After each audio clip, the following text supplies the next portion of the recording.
Wow,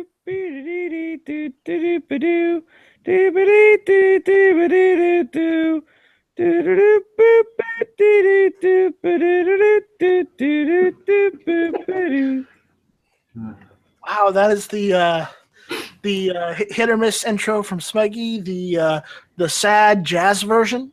I think I just lost some man points listening to that. Yeah, I don't know, man. I had a bunch of energy, and then like 2 seconds ago, it all got zapped from me, so I just don't even care anymore. I'm here because I'm contractually obligated to be here. Yeah, because it's not the Daily Gun Show. Every day, No, I was all excited to be here a minute ago, and now I'm just all like, bleh. I better do it because Night Strike will be all mad at me. He won't shut up about it for months. Yeah, he does hold a grudge. So I'm just killing time until Big Gunner show starts because he's got some famous dude from Better Call Saul on tonight. Yeah, but it's not a major person from Better Call Saul. It's an extra. Yeah, exactly. Right, dude, how many TV actors have we ever had on this show? That's cool of him. And I'm going to go support him and watch him. Can you guys hear me? Yes, we can hear you, Heavy B. Yes, can hear you. All right, so I'm going to introduce my panel now. Welcome to Hit or Miss. I'm Night Strike, and here is my panel. My panel today is Nathan's Armory. Hey, Nathan, what's going on? Hey, just working on leather holsters, sheepdogleather.com for all your leather holster needs, and saying horrible things to Night Strike and the rest of the group before we got on air. Yay! And getting yelled at for it. And getting yelled at for it by his wife and possibly hit. She's very vocal. And then we have everyone's favorite vocalist, Smeggy42. Well, hello, everyone. I will try and get some more energy, but... So have a Mountain Dew. I don't have any Mountain Dew in the house. I've been drinking water all this time to get rid of my gout. Oh, that's rough. That's rough. Next up, we have Heavy B. What's going on, Heavy B? What's up? Hey, Smeggy. Yeah, you're going to have to give up the Fago too, brother. And the beer. Yeah, I know. My life's over. I understand. No. You can just use hard alcohol. You got to drink hard alcohol now, so there you go. All right. Yeah, no Mountain Dew, so my life's over. I understand how it works. Next off, we have Tino. What's going on, Tino? Hey, how's it going, Night Strike? Thanks for having me. Now go to hell. Back at you, pal. Back at you. Go hide underneath the desk in Miami. I really do appreciate you having me. It's always a good time to have you talk. All right, and last but certainly not least, we got Travis P11 here. Hey, what's going on, man? Appreciate the invite. Got to get a little plug in. I think I'll be doing a live podcast Saturday morning at 8. Check out Caliber Corner, and you can check me out over on YouTube. My channel is Travis P11. Lots of good stuff. Now, for anyone listening, that's 8 Central. Yeah, 8 o'clock Central, 8 a.m. Central time. Oh, that's 9 my time, so I might actually be up. Yeah, that's 9 a.m. Yeah, it's only like 3 o'clock in the morning in California. It's like 6 a.m. in California and Arizona. 6 o'clock, yeah. 6 a.m. So, yeah, he wants people to get up on Saturday morning after being all FUBAR Friday night and watch his show. I'm catching ads that are... Some of us might still be up from Friday night. So last weekend, that's what happened to me. I took a nap, and then I was like, oh, Travis is on. We were gonna do, Saturday. We call it Saturday morning gun tunes, but then someone got the idea to call it Caliber Corner, and Travis like, no, we're going Caliber Corner. It's just catchy, man. It's like Romper Room, Caliber Corner. They go together. I really should have gotten to advertising because I got some good catchphrases. Oh man, definitely. Yeah. But no, it's a nice audience. Like I like to catch a lot of people that are up, sitting up with the kids watching TV, and you got nothing to do. You're getting ready to hit the road. I just think it's a good time slot for people. So there's nothing else going on gun channels at that point. So just the 24-hour gun chat. But yeah. So before unfortunately, I will not be able to make Saturday because I have to get up at 5:30 in the morning and go to work. So I'm gonna just go through the gun channels lobby for hit or miss. We got Link out there. We got Cycle Camp. We got Enrique, just to name a few. Yeah. Oh, we also got Patrick out there. Hey guys, how's it going? I'm not gonna check the YouTube side, guys, because there's just too many of you. What? No, there's AC and Steadley. Oh, Link's over there too. What are you double dipping? Yeah, there is AC. There's Steadley. There's also Scott. Who else is over there? Angry's over there. Angry's still alive, apparently. What up, Angry? So, if you guys want us to respond to your questions, maybe go over to the Gun Channel side and go talk in the Hit or Miss chat room. Otherwise, we won't be able to see what you're saying. And unlike my evil co-host, I actually watch YouTube side as well. I've said it multiple times. Gun Channels and YouTube audience, you're like my children. You know, I love you both. I just love one more than the other. So if you're not a member already, go to gunchannels.com and sign up and join in all the festivities. All right, so tonight I got a couple news topics I want to go over. This first one is kind of hilarious. It happened a few months ago. I just got around to noticing it because it was in a newspaper the other day. So I went and found, an actual news source that wasn't CNN or. He picked a non-biased news source. I tried to pick a non-biased news source for what it's worth, and I might have failed, but regardless. But So you probably picked Is it from Breitbart Mike or the something. Gun Guy? no, it's from Breitbart. Totally Oh, not. yeah, they're totally non-biased. That's what I was saying. I'm like, dude. They're all biased, but Night Strike, how'd you find a newspaper? Did you go down to your local library? No, he used it to cover up in the park when he was sleeping. Oh my god. All I right. actually have a newspaper subscription. The local newspaper here in town. They only publish it one Thursday out of the week. Well, there's only one Thursday. They print one every Thursday. So I always get it because it's like 50 cents. What the hell? Anyways, but I got a link of it of the actual article, not from my newspaper, but of literally the same thing. So I'm posting that here on the Gun Channel side. There, and for YouTube, Fucking smaggy. you're on your own. I just want to point out grammar is important. Oh, man. Oh my god. Oh, my Smeggy's God. typing in "Let's eat grandma" over there on YouTube. Well, then it says, let's eat, comma, grandma. All right. That's true. We all can't be right. serious around here. It's ridiculous. Grammar is very, very important. All right, guys. Now, here's the thing. Some people have security systems. Some people have attack dogs. In the very rare case, like myself, some people have attack cats. But in very, very rare occasions, some people have attack squirrels. And that's what we're going to talk about today. Oh, good, a serious news topic. I'm glad you interrupted the grammar Nazi talk. Wow. Yeah, he's freaking All right. going for the So- feel-good story of the day. So this happened a few months ago, back in February, but apparently this squirrel named Joey, he's an indoor pet squirrel, he guarded a home against burglary. Does he know totally normal, insane people keep squirrels as pets? Yeah. In Meridian, Ohio, a pet squirrel named Joey prevented a burglary attempt in Idaho, by scratching the teen suspect when he tried to break into a gun safe, police said. The unidentified teenager told officers that the squirrel's attack scared him, obviously because he wasn't expecting to have, a squirrel come flying out of nowhere at him, said Officer Ashley Turner of the police department in Meridian, a Boise suburb. So basically, he said he took what he could and left as fast as he could. The squirrel's owner, Adam Pearl, said Joey has lived in his house for about 6 months after he was found in a flower garden by a friend's daughter when he was told about a week old.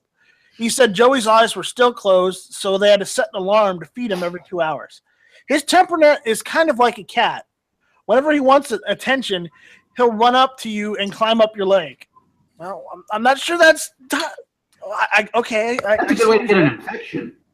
I think those claws No, would.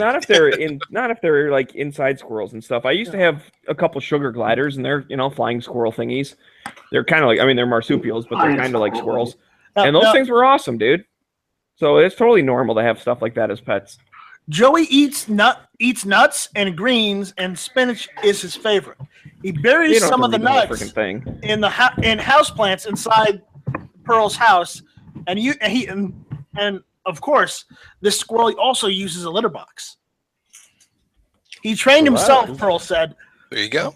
Joey's reward for his vigilance were Whoppers, the squirrel's favorite candy. That's healthy. Pearl had planned to release Joey into his backyard in the spring, but has said, but now I don't know. I'm kind of torn. Keep the damn squirrel. If it was Keep me, the squirrel, man. keep the squirrel, man, because Lock him up when you have guests come over, though. that squirrel saved your gun collection. Because this teenager who was up to no good, making trouble in his neighborhood. No, you did not Was he playing some b-ball outside the hood? He got in one little spot, and Did his mom got get scared? And then sent him to his aunt and uncle in Bel Air. Oh my god, I can't believe we're And I gonna said pull to the off the cabbie, coffee right here. No, Holmes, you fell like a squirrel. See you later. Oh my god. And right, that's right. I'm sorry, I had to make the joke. It was just there. DJ Night Strike in the house. Smell you later. Looked at my kingdom. I was finally there to sit on my throne with Night Strike and Bel Air. But here's the thing: if you're a would-be thief, you know, a teenage thief, you're not expecting a squirrel to come out of nowhere, scratch and bite you. I don't think if you're a regular thief, an adult thief, you're expecting a squirrel to come out of nowhere and bite you. No, you're not. But you know, all I gotta say is that squirrel. Don't get rid of that squirrel. That squirrel is a keeper because he's better than any guard dog or guard cat. Right Dude, there. I'm just saying, be glad the guy didn't have an 18-foot anaconda underneath his bed. That's all. Be glad the guy wasn't home with a 12 gauge when the kid tried to break in, you know? Yeah, exactly. You know, you're sitting there trying boy to got get lucky, into the man. safe, and you Just feel be glad. something just tickling your ear, and you look over, and there's a head the size of yours getting ready to eat you. I'm gonna kill it by saying be glad, you know, the owner wasn't home with an AR-15. No, be glad that the I'm sorry, too soon? Be glad the teenager didn't get into the gun safe and grab a PMR-30 Keltec and have a round in the chamber because But then it would jam and you wouldn't be able to do anything with it anyway. But you know, Mine speaking will work fine. of the PMR-30, Smeggy, did you get yours yet? I did get it finally. The lines of communications were opened. You got that lightly used PMR-30. Yeah. Although I did find out after the fact, after I sent the money, that a Canadian's touched it. Ugh. I'd ask for my money back. I told you I want $10 off. I didn't know Bob shot it. Yeah, you tell him I wouldn't have bought it if I known Bob touched it. Oh, Now come on. Now you have to disinfect it with, you know, alcohol wipes. No, he just has to shoot it. That's all. He'll be fine. Put No, high see, capacity alcohol doesn't disinfect you from Canadians. You need I don't know, syrup. like water or something. Capitalism to do that. You need to contact the CDC and see if they have like an antidote for that. But anyways, I wanted to mention that whole squirrel thing because I thought that was hilarious. Yeah, that was a good one. that was pretty funny. Yeah, that was pretty funny. I wasn't sure it was going to do any good, but it was pretty good. All right, so Good choice of a story. What's our next one? the next one is more of a funny ha-ha. I don't believe this at all. But here, I'm going to post this right here, and then I'll post it over Oh, to so the this channel. next one's a fake news story? Yeah, it's a fake news story. Apparently, Rock River Arms is saying that they are the subject, the victim of fake news. That this whole thing that's happened in Illinois is fake news and was done so to slander them. No, sorry, I'm allergic to that bullshit. Yeah, Hold on, I mean, hold on. what part is slander? Because slander needs to be... Bullshit! Yeah, exactly. like the definition of slander is something that is untrue and that does like financial harm to you or whatever. So what Next part of it series. was untrue? 'Cause they said Well, hold on. this is a thing that, you know, this is a lobbying group. These people gave money to the lobbying group. Those all seem like facts to me. Yeah. So let me go on and read this, even though it's only just like one paragraph. But quote of Rock River Arms: "We're the victim of fake news!" Exclamation mark, because we have to have that there. So Punctuation is important. yeah, Let's eat, Grandma. this boils down to a small so-called gun rights activist website that took the majority of things out of context to make it sound like Rock River Arms and Springfield Armory were IFMA. We did not have control over all actions. IFMA acted autonomously on our behalf. Now we are left with partial truth and fake news driving wedges between the different parts of our firearms community. Rock River Arms General Manager Sarah Larson in Rock River Arms blames the messenger because they can't handle the message. Oh, and by the way, an update on that whole, Bill 1657? It got out of a subcommittee today, or it got out of committee today. I guess that is the Illinois House, and it got voted on 7-6. It passed. Yeah, that's pretty good though. It was only 7-6. At least it wasn't unanimous. Now it goes to an Illinois House vote. Well, hopefully the House will shoot it down. Hopefully, but it's Illinois. Yeah, Daniel wasn't very confident that the House would shoot it down, but you never know. Yeah, it's possible. I was going to say, I did click on the link and read the rest of the article. They claim that they were not part of the IFMA when that decision was made. They claim that they split off from it and they were no longer part of it. And that decision was made later when they were no longer on that board. That's why they said it was just a half truth. Well, why didn't they come out and state that initially when that bill got passed? They should have made a statement immediately saying we were not part of that decision. Yes, we contributed to the lobbyists, but not during that time frame. If they would have done that, it's bullshit. They're saying they're in cover their ass mode. Okay, they're saying any lie that might get them out of the situation they've dug themselves into. Fact. Okay. Both the CEO of Rock River Arms and the CEO of Springfield Armory were part of the IFMA. Fact, the IFMA's CEO of the actual group was the CEO of Springfield Armory. Just saying. Yeah, and the lobbyist was the fourth seat on the board, right? It was like what, three representatives from Springfield. One of them was a lobbyist. 2 of them were Springfield, and then the 4th representative was Rock River.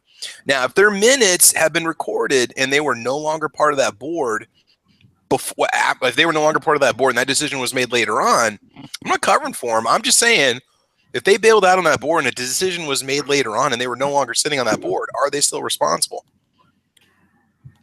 Well, no, if they had no idea what was happening, no, they're not responsible. See, that's what that article, if you go on and read the rest of the article, you can click on the link where it says Rock River Arms. It goes on and it says that they claim, and so when it broke out that they were on that board and that decision was made, they said they were not on the board after that decision was pushed through, or after that decision was made to cooperate with the anti-gun.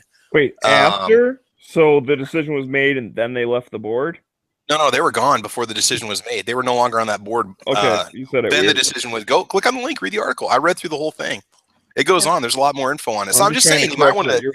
I'm calling bullshit on that because that's too convenient for them. Well, they said they've been bitching with Springfield for quite a while, and they were ready to bail out on it anyway. So I don't know. I'm just saying that I want people to get in and just make sure that we're not completely boiling down a company. But if they were in the dealings on this the whole time and then they bailed out the last minute and then it got pushed through and they knew what was going on, and you can't tell me something. They didn't say anything to anybody else to try and prevent this. They only did that last minute. Yeah, it seems like they're more in cover their ass mode than we actually didn't know it. Yeah. If they had prior knowledge, then they should have told people about it. Anybody before the fact instead of after. Oh no, I'm not. Hindsight is 20/20. Yeah. You can say all you want in hindsight. But the issue is that, they didn't do anything to prevent the situation. They didn't tell people about it before the damage was already done. So you know what? I'm going to say it's their fault for not saying anything sooner. No, I don't disagree with you. So, I mean, if you guys want to argue that, I'm up for a good conversation. No, I'm in agreement with you. So I can't really argue much. Yeah, I don't think anyone is arguing. You're just looking for an argument. Well, is Yankee out there in the chat? Can we get Yankee in here so we have somebody to argue with? Don't start. No. I don't know what you're talking about, but the liberal point of view up here in Oregon is you're wrong. There we go. Yankee is here. That's wonderful. No. That's PBR. Yeah, PBR is Oregon. Is Washington, but they're neighbors, so they share a border. Oregon and Washington aren't this I thought Washington was in Oregon or Oregon was in Washington. Aren't these cities and states? And No, stuff? no, they're two separate states. They're two separate states. I'm pretty sure that Washington is a city. Our president lived right. Well, Washington D.C. Nathan, are they not teaching him? is a city. Well, why would one of our U.S. citizens? Why would one of our U.S. cities be in the District of Columbia, up in Canada? That doesn't make any sense. What the hell are you talking about? I think he's What a- pulling our No, chain. you're thinking of B.C., British Columbia. Oh. Thank you for setting me right, Heavy. Okay, here's the last thing I want to say. Here's the last thing I want to say on this article. It is quoted, the lady was quoted as saying, "We've never done anything like this before. We certainly didn't intend to do it now." She said, "We weren't involved with the decisions being made, and we learned about it when everyone else did." Now, you can call whatever you want on it, but if they were off that board before that decision was made, Then I think they're clear. that's it. I mean, I don't know if we'll know, but yeah, maybe they didn't handle it the best way. Why didn't they come out and say, "Oh, by the way, we just want you guys to know that Springfield's, I just read through that whole article, man. I'm just saying, educate yourself a little and So maybe they look got at the, they got caught with their dick in the hot apple pie, like in the movie, and fucking now they're going, no, it was Springfield. They made me do it, or They didn't something actually like that. get to the pie, though. They didn't get to the pie. That's the difference. So Springfield had his dick in the pie, and they were like, they'd already pulled out of the pie. Is that it? I don't know. I'm not going to make references to pie in general. So, but all I right. think they left the party, then someone brought a pie. Whatever happened. Green chocolate. So, All yeah, right. if that's true, then you're right. I don't think that it's their fault. If that's true, that's like saying, whatever. I used to be part of this group, and then I left, and then 5 years later they did something bad. Therefore, I'm in trouble. No, it was after I left. Now, if it's a day or 5 years or whatever, it doesn't matter. If you Actually, technically, it does, because if they've been away for a year or something like that, they may not have known this was going on, yet their donation was still on the books. My only point is, if that's the case, if it happened after the fact, after they left, then they're not responsible for it. Now, if that's a line of BS and they're just making stuff up, which it kind of smells fishy, and I don't care enough to really look into it because I really am sick of this whole topic. But if they're just lying, then screw them. Now they're just lying. So believe what you want and look it up for yourself. And next topic. I mean, reality is, I'm still going to buy from them, and I still like XDs. So. Reality is, I won't buy from Springfield Armory, and I won't buy from Rock River Arms. That's just my choice. no, I'm doing the same thing, man. Next topic. Hold on. Can I say something serious? If you must. Okay. Sorry to bring this in for me. But anyway, anyone who is a legitimate firearms company who has holdings inside the United States, who wants to sell things, and they're quality goods, and for our community, I am for that. Even if some of these people have made mistakes in the past and got scared by political decisions or business decisions and made stupid decisions and said, don't do this, and then they come back and do stuff. Now, what I'm trying to say by this is you can have a company that is a firearms company. They get scared by, say, something that happens, and they pull out. But then they come back later. Management has been replaced. You know what I'm saying? I'm just saying that a company can have a managerial change, a refocus on what they need to do and sell. And then there are other ones that really screw people over hard. But if they have a refocus, thanks, honey. Did you eat that? No, son did. You took a bite I of like it. the belly. Okay.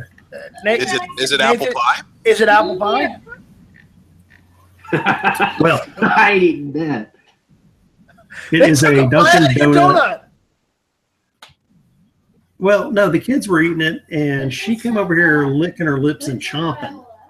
But anyway, Jeez, don't you feed those? she people? wanted that she's a beach body coach now.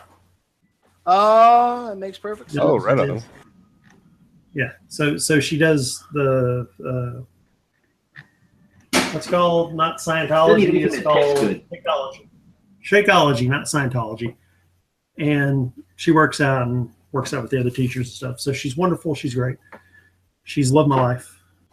Okay. and I'm scared of her Back to top. because she's really in shape, and I think she can beat me up. I'm muting myself now. We've seen her beat you up on camera. Honestly, yeah, Nathan was hitting on something that is a decent point. Also, is that if a company does something bad and then they change their CEO, they change all their board, they do all the other stuff, there's no reason to punish the factory workers and stuff. Like, yeah, that's another thing. Because of this, the backlash, they could lose massive sales, which means potentially a lot of people could be out of work. right. That's the thing, though. I'm not saying necessarily forgive them if they just go, oh, well, you should feel bad for our workers, therefore we can do whatever we want. But if all of the other people, like the dude who was on the lobbying group, like if he steps down out of the company and it's like, yeah, I screwed up, I suck, whatever, and someone else steps in, like maybe it can be forgivable. It just depends. No, if that passes in Illinois, it's not only going to affect companies as a whole, but there is a part of it that literally screws over the American people as well. Well, okay, the part that screws know over there the is. I never American said anything people is about where the law, they're only allowed to get 9 transfers per year. Okay. Which it does not The say if companies, that's new the whole or deal that was actually worked out between Springfield and allegedly Rock River and Springfield, was that they don't have to worry about that. And yes, that's all it was that they put in an exemption for the manufacturers that they don't have to get the state firearms license, where any other firearms store or individual who sells more than 9 guns a year would have to get the state the state firearms dealer license.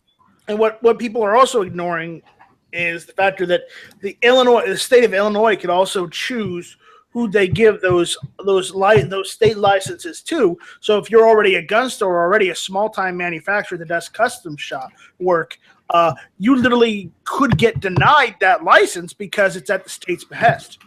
Oh, exactly. Well, if you're a manufacturer, you're exempt. No, that's not entirely true. You're only exempt if you're Springfield Armory or Rock River Arms. I thought it was for manufacturers. No, it wasn't. It was them specifically. So. I find that hard to believe, but okay. But anyways, you're right about the yeah. gun store, though. And that's the thing that's annoying, is that the dealers already follow a federal licensing thing. They already have, oversight from the federal government. Is the state saying that they're going to do a better job than the ATF's going to do? And that they're going to, I mean, in all fairness, anybody could do a better job than the ATF. When has the state ever done a better job than, the federal government? But when has the federal government not ever done a good about job? It's about money. It's just about money. The state wants in. The states wants their cut. So the state thinks this is legislation for the anti-gun crowd to go, look, they're doing something, and a way for the state to make money. I mean, honestly, that's what it comes down to. It's just like state of Nebraska requiring a pistol purchase permit, even though I still got to go through a standard background check and NICS check. They make me get I have to have a state permit to buy a pistol. Yeah, well, like here in California, we have the firearm safety card. It used to be just a handgun safety card, but then they said, no, we'll include all firearms in this. So now you have to go get this test. You pay like $35, I forget what it is. And it's good for like 6 years or 5 years, and then you have to renew it. Yeah, I know. That's just what California does.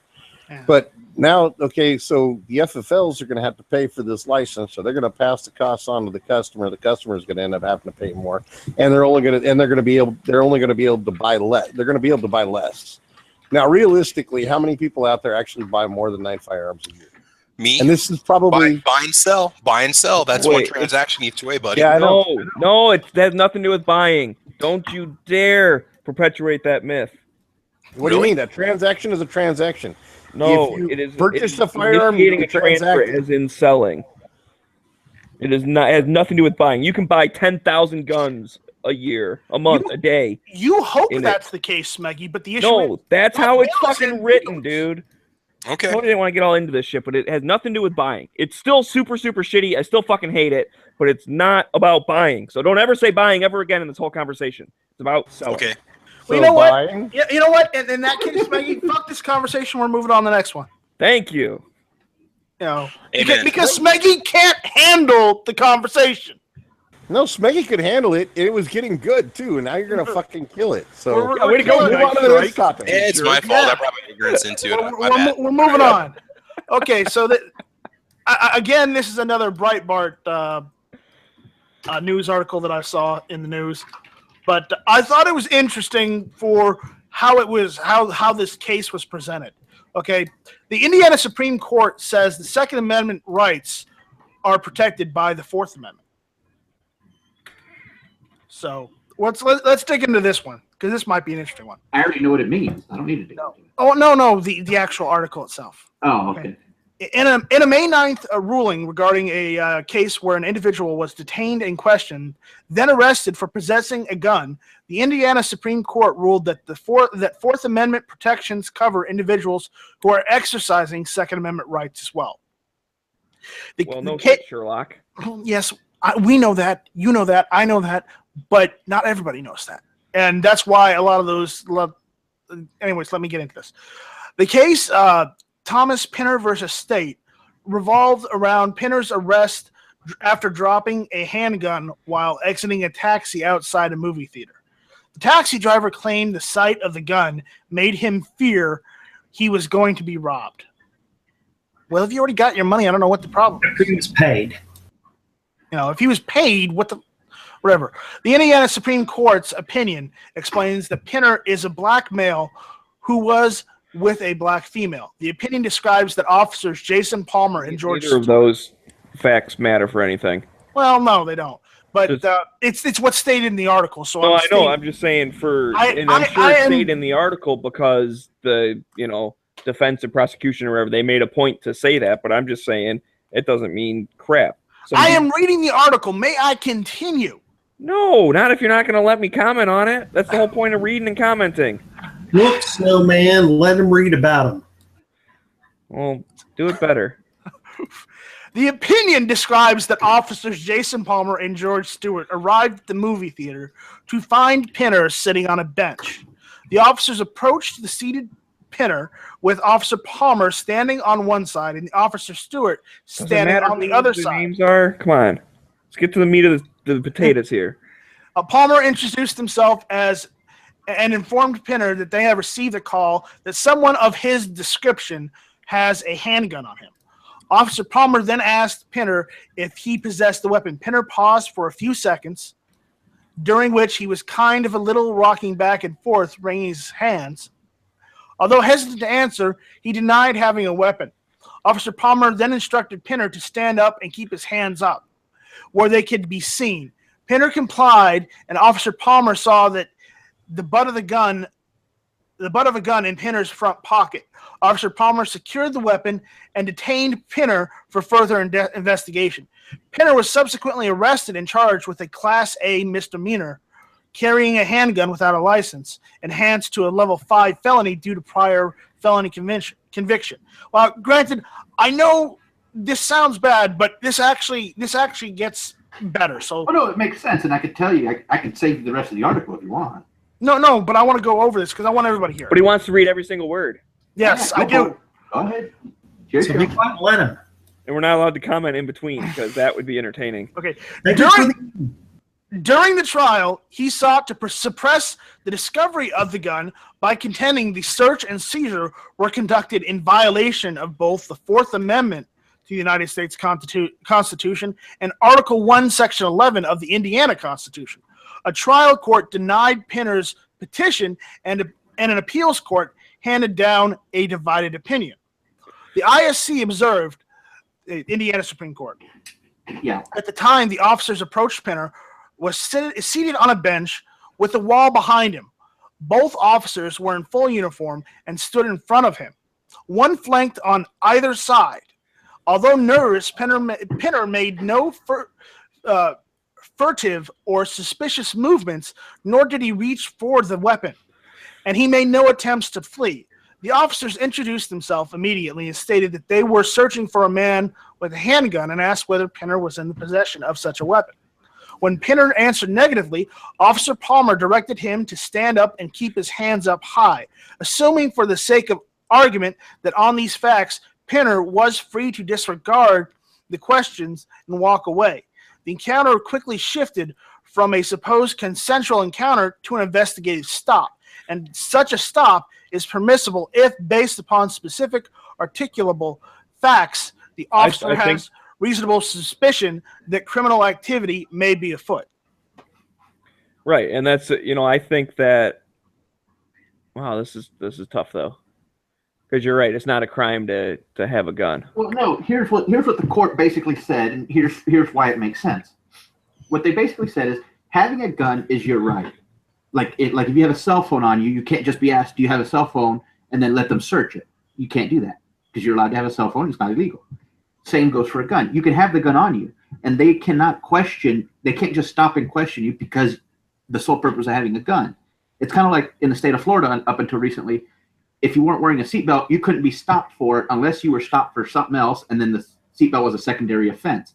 If you're doing something that's illegal and it's observed or reported, and the police then find a gun on you, then that can lead to something. But they can't just solely stop you and say, well, we got a report of someone with a gun.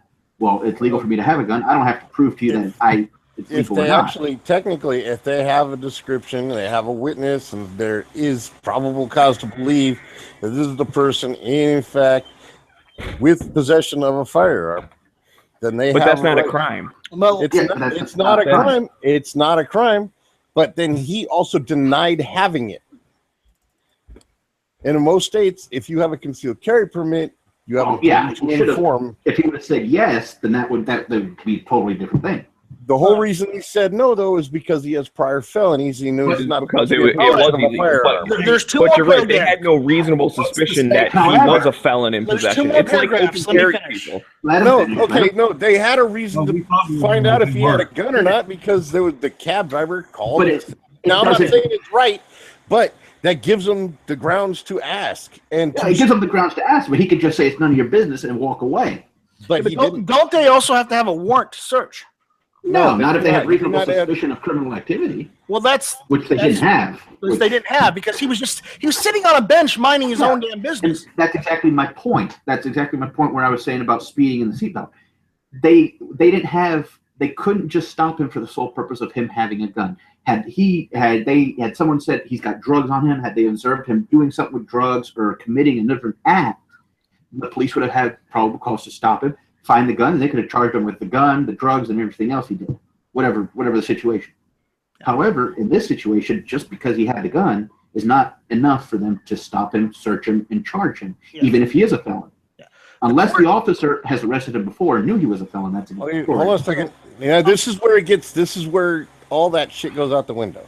Yeah. When they asked him to stand up and keep his hands up, when he stood up, they saw the firearm in his pocket. They now have visual proof that he has a firearm on his person. But after he's already denied the fact that he has one. Well, that goes back to Indiana law.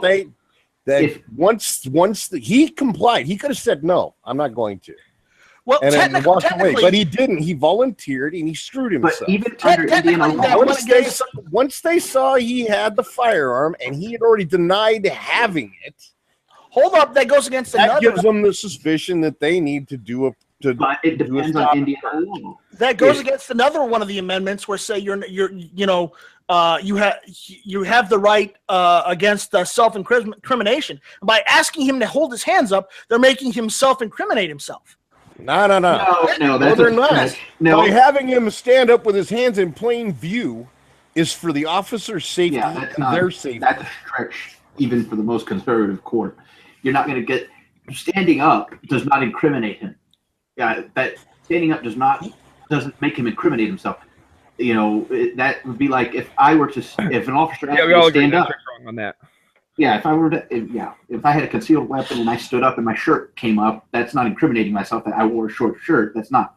The officer couldn't have foreseen that. Right. I have to say, at the start of this conversation, I was on the side of the officers, and I've now switched to be on the side of the person carrying, because it's the same thing as, let's say you're open carrying and it's legal to do so. The cops do not have a right to walk up to you. I mean, they can talk to you. It can be a consensual conversation. Hey, what are you doing? What's that? Blah, blah, blah. Yep. But you're not obligated to talk to them. You choose if you want to or not. And if you do, and then they find something, well, that was your fault for talking to them. But they don't have a reasonable articulate suspicion that open carried handgun, and let's say it's a felon open carrying a handgun. Technically, yes, they're doing something wrong, but the cop doesn't know that they're doing something wrong. Yeah, unless the cop knows ahead of time. Like if you live in a small town and the cops arrested the same person 6 times, okay, that's one thing. The cop can say, okay, I knew he was a felon. I saw he had a gun.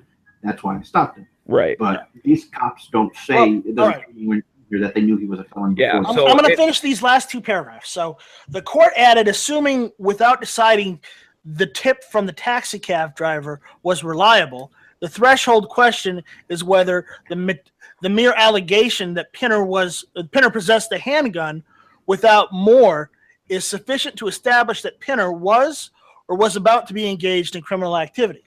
The court then ruled that the mere possession of a handgun was not sufficient to establish that Pinner was engaged in criminal activity. ISC issued a conclusion that makes clear that the privacy protections of the Fourth Amendment cover those exercising Second Amendment rights too. The opinion said, we conclude the evidence against Pinner was obtained in violation of the Fourth Amendment, and thus the trial court erred in denying the defendant's motion to suppress. We therefore reverse the judgment of the trial court and remand this cause for further proceedings. Which will basically be nothing because there's no evidence. Where I can find fault from police officers is if the taxi driver called and said, this guy had a gun, it fell out of his pants, and then he got out of the car. Now, he was with a woman, and they were going to a movie theater, right? So they walked up to the area, and they just saw another dude that fit the description, and they walked up. Where's the female? If there's no female there, they shouldn't even walk up. I thought the taxi driver was the female. Well, no, I thought but I got confused. Bullshit doesn't matter. Yeah. When the guy got out of the car, he got out of the car with a female. He got out with a female. When he got out of the taxi, he had a female. Let Nathan say what he wants to say. Hold on. By the time they responded, and they got there, they saw another person fitting that description, allegedly, and they walked up and talked to him, but there was no female present. So now that person no longer fits the description. So that is actually here's what they didn't say in the trial is they didn't say that evidence that the man who was going to the movie with the female, when he got out of the cab, dropped the gun, and then the cab driver called it in and said, there's a black man with a gun here. And then they went there and they found a guy sitting on a park bench, and they're like, that guy looks like a thug.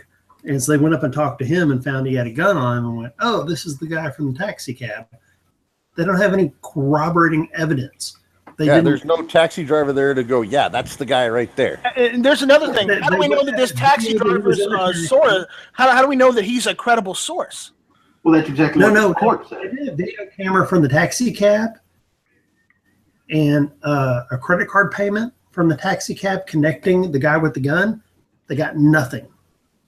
They got a guy with a gun who's a gangbanger sitting on a chair, and they got called in on him, and they just looked him up and picked him up. That's the problem. But my point with this is, well, yes, he may have had prior convictions. I'll give you that. But the issue is that in another situation where it could just be you or I or somebody in Indiana just concealed carrying, and it. I already know where you're going with this, and I'm going to step in really quick. The same situation could be applied to just a normal citizen who owns a gun. Not necessarily true, because one, if he did have prior convictions, was he on felony probation? Because if he's on felony probation, it doesn't give you probable cause because you don't know any of that. Wait a second. If a police officer approaches you and you're on felony probation, you have to tell the officer that you're on felony probation.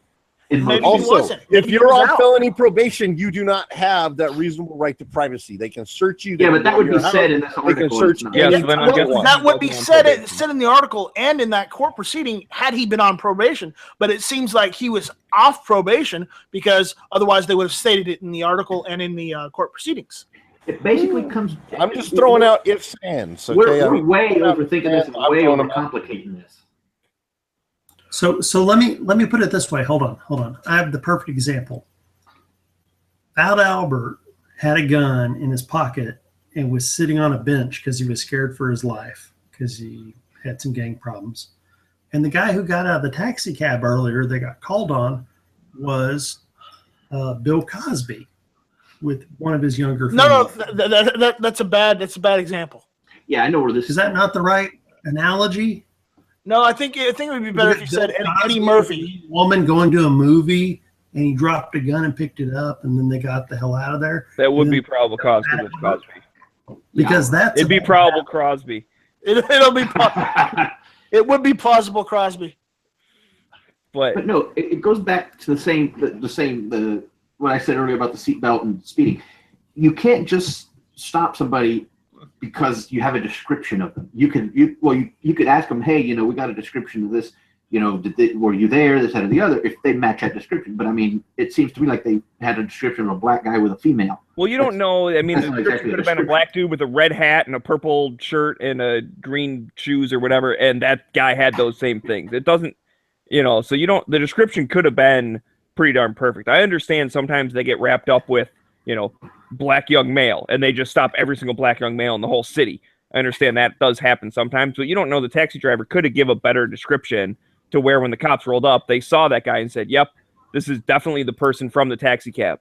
Let's say he was wearing a shirt that said, I just got out of the taxi cab. Like, they know 100% that's the dude the taxi cab driver called on. They still don't have probable cause of a crime. And that's where I go with open carry type people. That's the same thing. Concerned citizens call the cops all the time and say, here's a person with a red shirt on. He has a gun. I know for a fact he has a gun because I saw it. And then the cops roll up and say, hey, you have a gun. I know for a fact you have a gun because I can see it. It's right here. It's open carried. And the guy with the red shirt says, yeah, so what? I haven't broken any laws. And he keeps walking. Yep. They can't get to that point where they even find out he is a felon or he did do something wrong because they don't have probable cause that he did do something wrong. And here's the other, here's the other side of this whole conversation. The fact is, I'm willing to bet that the guy sitting on the park bench was not the guy that got out of the taxi cab. Because the guy who got out of the taxi cab was with a woman, dropped a gun, picked it up, and probably would have had the street smarts to get the F out of there. He wouldn't have gone and said, hey, baby, you just go away. I'm going to sit here on a park bench. Wrong guy. All right. I think we've kind of talked this. That's completely, I don't buy that. Yeah, I don't think it was the same guy. I think they just got lucky. I think it was the same guy. But it shouldn't matter if it was the same guy or not. I'm taking the position that just because he might have had prior convictions, but he wasn't under probation in this instance because it doesn't say he was, that even if he wasn't a felon, he still is of the demographic where they would have looked down poorly upon him. Not that I'm trying to go for one side or the other, but I'm just saying that any upstanding American, like either open carrier, concealed carrier, that had a situation like this happen to him, the same thing would have happened. Every time I put brown face on and put but here's the thing, let's say the guy had no felonies, he had a permit to carry and was carrying a gun. This all happened. All right. When the cops got him, saw the gun, took the gun, checked it, ran his name, and found out, okay, he's got a permit, he didn't do anything wrong, they would have let him go. And that would have ended right there. This would not be a court case. We wouldn't be reading this article. The fact that he was a felon is the only reason this went to trial, and it's the only reason it went to the Supreme Court, the Indiana Supreme Court.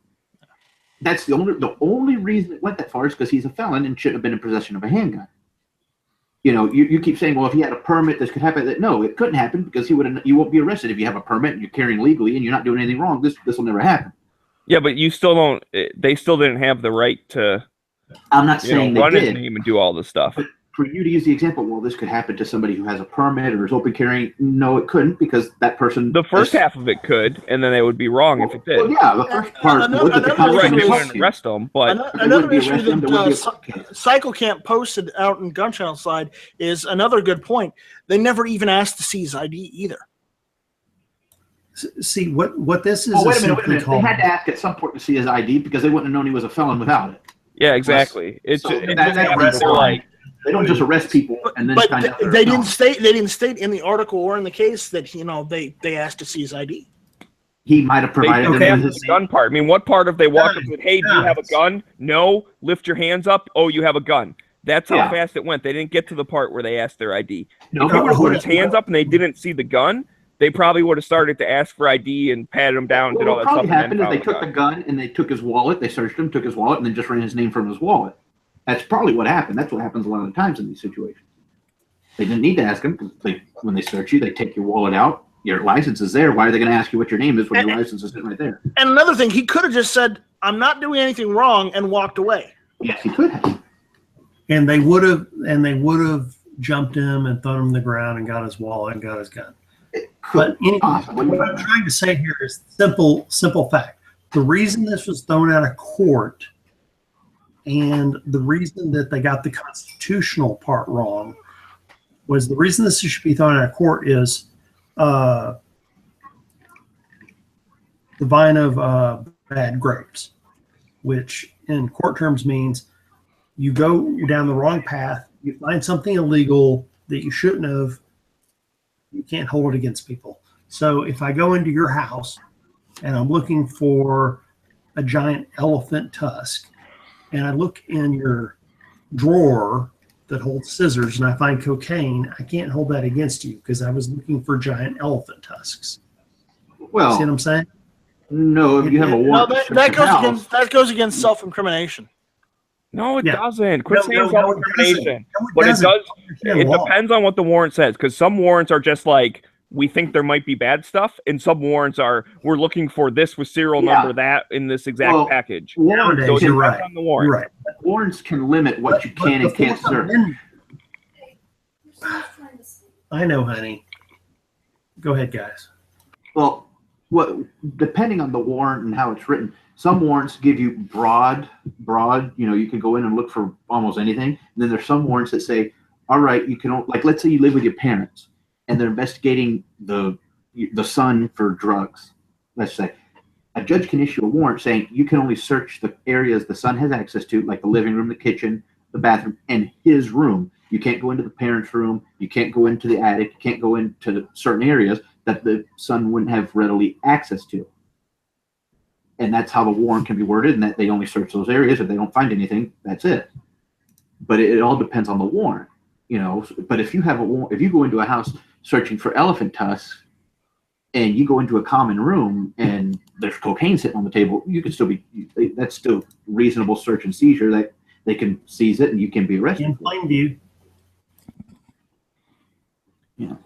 But I guess the difference would be if we want to line that analogy up perfect, it'd be, okay, the warrant says to go look in the son's room, but then they look in the parents' room anyways, and they find something. Well, and then that evidence can't be used against them because they weren't allowed to have that. And that's where I get with this whole thing, and that's where I'm trying to take the felon part out of it and all that, of just saying, if they got a call from a citizen that said, this guy got out of my cab, a gun dropped out of his pocket, he put it back in his pocket. Okay, that's not a crime. That's not that's probably a bad holster or not having a holster at all, but it's not necessarily a crime. Or even, okay, your shirt rides up, you see you have a gun. So a citizen made a tip. The cops are allowed to go investigate that tip. So they were coming to investigate that tip. But that guy didn't have to answer his questions. They didn't have to do anything. And so that's where they never should have been able to talk to him in the first place to find out that he had the gun or to search his license to see that he was a felon. Wait, you're missing something here. The police officers, and it happens every day, all day long, police officer has every right to come up, hey, how are you? And if you choose to engage him, that's one thing. You could always say, yeah, I don't want to talk to you and keep walking. But a police officer has every right to say, hey, how you doing today? Well, yeah, no, I agree with that. And if the guy talks back to him and, then, if the cop says to stand up, you don't have to do it because it's not, you're not detained or anything. You don't have to, but if you voluntarily stood up. Are you detaining me? Okay. Let's get on. Do you have proof of liberalism? That's what you live. It's just like, okay. Aren't you glad you brought this article up? He could have just not gotten up. He could have just said, no, I'm not going to stand up. I didn't do anything wrong. You guys can go about your business. He could have just said, I'm not going to stand up. You guys can go about your business. I'm not doing anything wrong. Go away, please. Okay. All right. We're gonna skip the next topic, and we're just gonna go to the last one. It's a good thing it happened because now there's a precedent, and they're actually admitting that the people that are using their Second Amendment rights are protected under the Privacy Act. So that's a good thing. So out of all this nonsense and bullshit, something good came from. So from all this bullshit, something good came out of it. And, all right, and that's why I wanted to talk about it, because Heavy just hit it right there on the head. You hit the nail on the head, because good or regardless of the situation, we got a good result because we can use it as precedents in future court cases. I can say that for law-abiding citizens that it's going to be used in future court cases, but this one was totally mismanaged, and it was only on the federal level. Did it go to the Supreme Court? It went to the Indiana Supreme Court. But here's the thing: I can't think of a situation where someone who's properly licensed, or in your state, if you don't need a license, if you're carrying properly and legally, let's put it that way, I can't see a case where this is ever going to be an issue. I can't think of one. Because if everything's in order, you're not a felon, you're carrying legally, you have your permit or it's constitutional carry or whatever your state has, you're never going to have an issue like this. You're not going to have a cop who arrests you for possessing a firearm when you can legally carry it. It's just this is a precedent that but you could have a cop that harasses you for 45 minutes when that's completely unnecessary, and you're trying to leave and they won't let you, and you're falsely detained. This case isn't going to stop that. I've always wanted to do this. Like if a cop, if for some reason I'm ever carrying and a cop stops me and asks me, "Hey, why are you carrying that?" I'll be like, "You're on the clock now. I'm charging you $100 a minute for the entire time we're talking. It's my right. Do you have any further questions?" Well, I don't know how that would go over. My point is this case isn't going to stop a cop from stopping you. If he sees you carrying a gun, it's not going to stop him. It's just this whole thing was if the guy wasn't a felon, it'd be a non-issue, and we probably would never be having this discussion. So this whole hold on. Really let me reiterate anything to a law-abiding person. Tino, let me reiterate the entire case to you. Oh, let's start all over again. Goody. No. Let's move on, please. Yeah, let's stop. Everyone, just stop for half a second. You got a guy in a cab with a girl going to the movies. They get out. A gun falls on the ground. He picks it up, sticks it in his pocket. Cab driver calls up and says, "God, a gun fall out of his pocket, and he's black." And then the cops show up, and there's some black guy sitting on a park bench, and they go, "He looks like a thug. So let's go talk to him." And then they find a gun on him and arrest him. That's what this entire case is all about. Has nothing to do with any of our rights. Has to do with people being stupid. Yep. It's true. You were right. But as a result of people being stupid, something positive came out of it in regards to Second Amendment, people invoking their Second Amendment or, whatever. Now it is, at least in the state of Indiana, it has got a legal precedent saying that the Fourth Amendment will protect them. Right.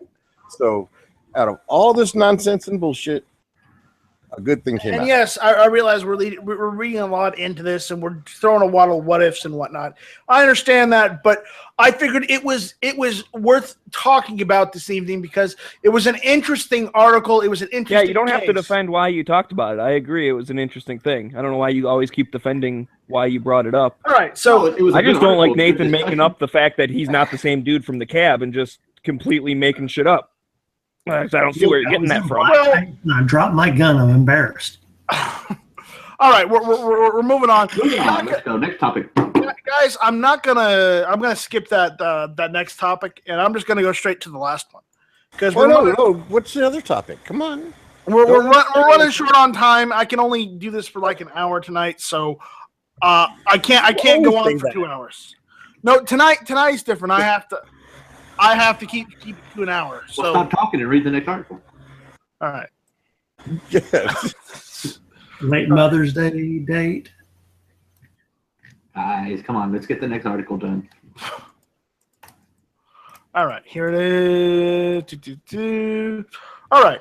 The 1st Battalion, 2nd Marines pave way for all silencer military. The U.S. Marine Corps has been chronically underfunded since 1775. They've made a virtue out of necessity, using skill, discipline, and ferocious violence to make up for any deficiencies of obsolete armaments. It's fair to say that if the Leathernecks are voluntarily buying some new piece of kit and handing it out to everyone, it's both cost effective and adds something of real value on the battlefield. Last year, the Marines equipped an entire battalion of riflemen with silencers. It's B. 3 months since the riflemen of the 1st Battalion, 2nd Marines, fitted all their individual small arms with silencers. They're loving it. Hope Hodge Sec of military.com has the story. 3 months into using suppressed weapons in every exercise and live fire training event, Marines who spoke with military.com say they never want to go back. It used to be a squad would be dispersed out over maybe 100 yards, so the squad leader couldn't really communicate with the members at the far end because of all the noise of the weapons, said Major General John Love. Now they can actually just communicate and be able to command and control and effectively direct those fire. After using suppressed rifles while training in Norway and Romania, Marines in the field agreed. I mean, I can go on, but more or less, they're now doing field trials. Well, what I'm going to toss out is I already spot like 4 grammatical and spelling errors in this article, so I don't know if the guy was drunk or what. But when I see errors like that in an article, it just loses all credibility to me. Hey, he could have been a former Marine himself. Don't go. Hey, wait! Don't start fucking calling Marines stupid, man. All right.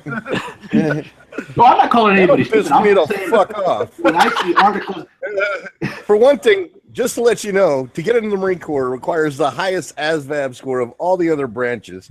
They have the highest minimal allowable score than any other branch. Boom, mic drop. Yeah, but I'm just saying, when I see errors like that, the article loses credibility to me.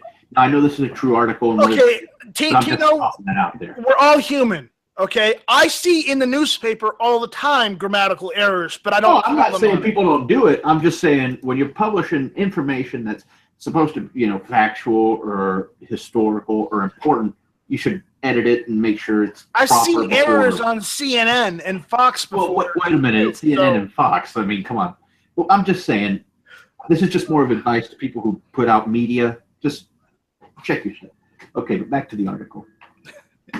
So, one Marine said silencers allowed them to use the use of radio in the field for intra-squad communications. Although it wasn't mentioned in the article, the benefit of reduced hearing injuries should also present a huge advantage in the long run. The Marines did have a few complaints about their surefire suppressors. They get very hot and can cause burns and add a bit of weight. These sound like normal sorts of teething problems when any new bit of equipment is issued. It will be interesting to see how long it takes the rest of the service branches to follow suit, not to mention the effect of a silencer-equipped U.S. military on the chances of the Hearing Protection Act, if any. Well, here's my thing. When you put a suppressor on an AR or, what do they use now, the M4, whatever it is. The M4. You have to make it hearing safe, you have to use a subsonic round anyway, which is a less powerful round. Negative. I have a suppressor on my AR, and shooting it sounds like a 22. It's not totally hearing safe, but it's close. Well, no, that's what I'm saying is to get totally hearing safe, you have to use a subsonic round. Well, okay. It's safer than shooting it unsuppressed. Well, yeah, no, I'm not arguing that. But what I am saying is that I don't think they're going to want to go to a less powerful round just to make it quieter. They're not going to. They're going to continue to use the ammunition they have. They're going to continue to use cans. They're going to save their hearing so they can yell at each other better and not have to yell so loud. And then, they're going to continue to kill the bad guys. That's what Marines do. So this is a good thing. I'm not arguing that. I'm all for the Marines killing the bad guys. To protect and make America a great country. I'm all for that. Oh no, I had no problem with them doing it. I just don't want I just want to say this from a person who owns a can. If you have a can on your AR, you can fire it indoors without earplugs in, and it won't deafen you. It won't ring your ears. Hey, I will say that I have made the mistake of not putting my ears on more than one occasion and firing my AR without having ears on. And it sucks. It hurts. Yep. It sucks hardcore. I wasn't bleeding or anything. I didn't get PTSD from the shit. I'm just going to say that I didn't like it. I would much rather have hearing protection on than not. But in this instance, I'm all for them getting suppressors because they should probably have them already. They're our military, for Christ's sake. Why not? What's the downside? Are we going to pay for? Okay, so one time I was watching a congressional hearing, and they asked the congressional guy about the military pistol research project they've been going on 10 years. They asked him how much it cost, and he told them. Then they said, if you just could pick a pistol outright because you're a general and you probably know what you'll need, what would you say? And he said, I'd pick a Glock 19, and it would cost half what this project has cost. Outfit everyone in the U.S. Army. Yeah. Oh, that's because he was in the big pocket. He was in the pocket of Big Glock, though, so it doesn't he was matter. in the pocket of Big Glock. He was in the pocket of Big Glock, but the fact is the amount they spent researching it way exceeded the cost of just buying as many guns. Yeah, and then the U.S. Army decided, you know what? We're not going to go with Glocks for the new sidearm. We're just going to go with SIGs. But then Glock screwed the FBI hard. They must have paid off Comey. They must have paid off Comey for that. They must have paid off Comey. Yeah. Comey was in the pocket of Big Glock? Comey was in the pocket of Big Glock. That's why he got fired. Glock, yeah. Yep. That's going to be it. Trump was like, Glock, Angela Merkel, fire him. I'm telling you right there. It's totally how it happened. Had nothing to do with, classified information. Comey was in the pocket of Big Glock. Just right there. Yeah. Forget about Hillary. Forget about the Russian. It was the fact that he was in the pocket of Big Glock. Trump saw Gaston Glock putting the $100 bills in Comey's pocket for him. Well, Gaston, more like in his G-string, I have a feeling, but hey. I don't want to hear that. Okay, I mean, Heavy, if you want to see that kind of thing, that's on you. I didn't say I wanted to see it. I don't necessarily want to see it. Saying that's probably what happened. Comey was dancing the pole. Gaston saw him, fell in love, and started making it rain on him, and then he got fired for it. And that's why Gaston is divorced now. And that's where we're going to end this chat. And that is where we're going to end this chat tonight. So thank you all for listening to the podcast this evening. Hit or miss. Hit or miss. Hit or miss. Yeah, it's called Hit or Miss. Hit or miss podcast. Night Strike. Read your screen. Everyone, I just Googled Gaston Glock versus Trump, and there were no results. It's true. He blocked it all out. It's got to be true. All right. So is Trump Gaston's Glock holster or what? Travis, you win. There you go. All right. Alrighty. Thank you all for listening. This was Hit or Miss. I don't know. We've got some questions here. I want to answer some of them. So we can do that. I'm gonna go through these. What happened? I can only do this for an hour tonight. Shut up, Heavy B.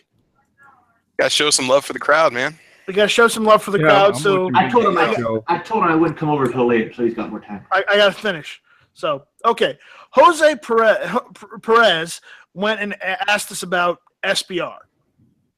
Question mark. He said, if I attached a 22 long rifle zip gun to an AR-15, would that make it an SBR? What? No. He says in parentheses, probably. What if I attached it to an AR pistol? Oh, it's like an upper, right? An SBR, it'd actually be a pistol grown into a rifle, so he might have a rifle, not an SBR. I wouldn't say it's an SBR. I'm saying if you're attaching pistols together, it might make it an AOW. No. Hold on. Stop. I got it. Wait a minute. He meant hook a pistol to the underneath part of the SBR. Yeah. Now you have a pistol handle underneath your SBR, making it a submachine gun. That would fall under. I'm making an SBR. If it's already an SBR, then yes, it's an SBR still. Yeah, it's still an SBR if it's if that AR-15 is registered as an SBR. But if it's not registered as an SBR, then I don't know. Would it make it an SBR or would it not? If it's not registered as an SBR. He didn't. Now, if the barrel is under 16 inches or it has with the muzzle device, whatever, then it's good, and it has a stock, then it's going to be an SBR. But if it doesn't, then it's not going to be an SBR because SBR stands for short barreled rifle. I'm just going to say, Jose, I hate to say it like this, and I'm not trying to be mean, but I have to because it's just me. No way, Jose. Don't do it. It's a bad idea. I want to say that so bad. No way, Jose. Don't. In keeping you within compliance of the law and keeping us within compliance of the law, I'm going to tell you right now, I wouldn't do it because honestly, those zip guns aren't worth the metal and plastic they're put together with. I would try. I don't understand his question, to be totally honest with you, or I would try to answer it best to my legal knowledge, but I just don't understand. Okay, so let me put it this way, Tino. He's saying, I got an AR pistol, and on the lower guard, I want to hook on a lower pistol. Oh, okay. No, you can't do that because that would be putting two grips on the pistol. And I think that would be making it a pistol. I think they were making it an AOW instead of a SBR. No, I don't think it would do that. I think it would be putting two grips on a pistol, which you can't do. I don't think it would change the classification of the weapon.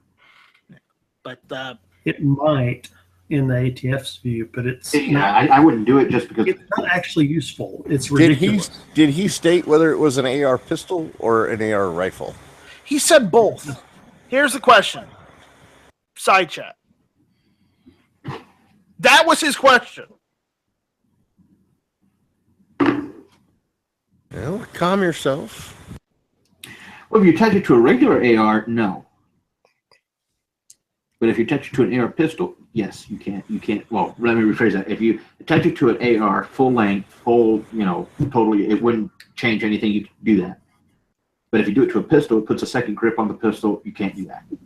Okay.